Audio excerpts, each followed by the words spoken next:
hewan untuk bertahan hidup membutuhkan makanan dari lingkungan kan? Berarti hewan ini sebagai organismenya yang mempengaruhi itu adalah lingkungannya, makanannya, minumannya, dan nutrisi lainnya.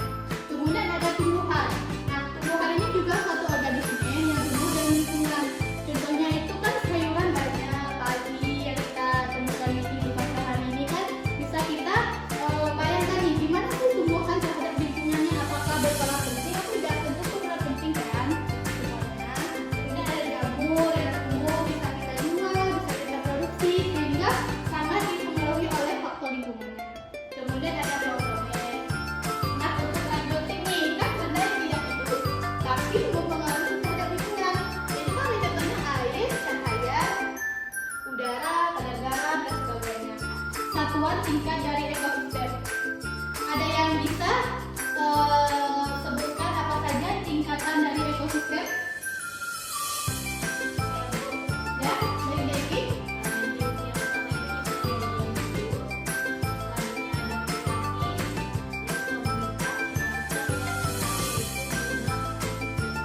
Itu beberapa populasi tadi yang menempati daerah yang sama tapi waktu yang sama.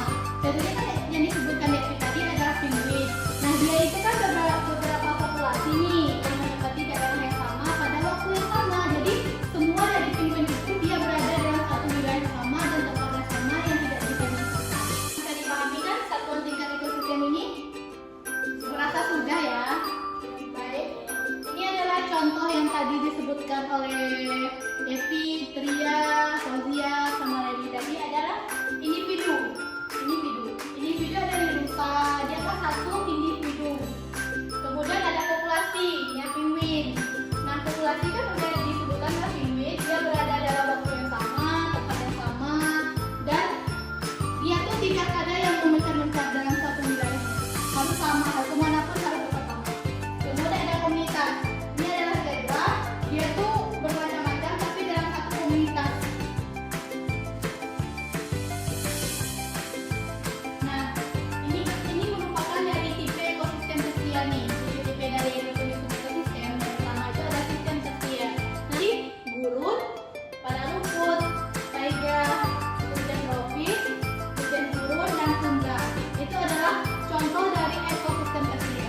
Kemudian yang kedua tuh ada tipe ekosistem akwatik. Kan ada gambar di sini, ada daerah limfetiknya, daerah dindingnya. Kemudian di daerah limfetiknya itu ada ikan cuke sama planktonet. Ini merupakan bebek, kura-kura, kacang hijau. Ini merupakan dari sistem akuatik sendiri. Tipe ekosistem buatan itu ini adalah perkebunan, yaitu ekosistem buatan yang dibuat oleh manusia sendiri. Kemudian ada sawah yang juga dibuat oleh manusia untuk mendapatkan produksi dalam produksi. Ini adalah rantai makanan dari sistem lautan. Yang pertama itu ada fitoplankton sebagai produsennya yang berperan sebagai produsen di ekosistem lautan. Ini sebagai makanan dari ekosistem lautan yang sama. Kemudian ada ikan kecil, itu merupakan konsumen tingkat satu. Itu merupakan primer atau pada ekosistem laut. Yang ketiga adalah di laut sebagai konsumen dari limbah.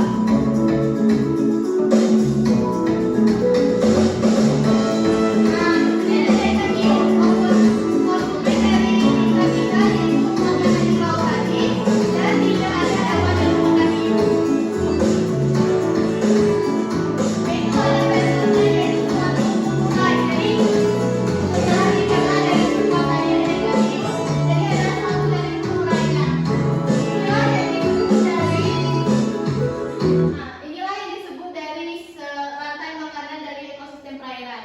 Tadi kan ada produsen, konsumen 1, konsumen 2, konsumen 3, dan pengurainya. Yang pertama kan ada produsen tadi, fitoplanktonnya. Kemudian ada konsumen 1. Dari konsumen 1 ini memakan dari produsennya. Kemudian dari konsumen 1 itu dimakan lagi oleh konsumen tingkat 2. Setelah dari konsumen tingkat 2 ini ketemu lagi hiu. Hiu ini adalah konsumen tingkat 3. Ini yang di ikan hiu ini memakan dari konsumen tingkat 2-nya. Kemudian setelah dari konsumen tingkat 3 jadi pengurai. Jadi ini mamanya, pasti akan ada suatu yang bakal mati, bakal rusak, bakal punah. Itu akan disebut dengan penguraian.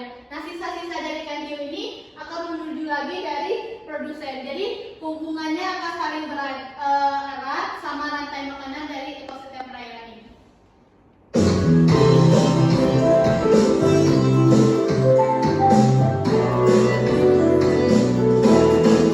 Oke, sudah bisa dipahami sampai di sini untuk penjelasan ibu hari ini.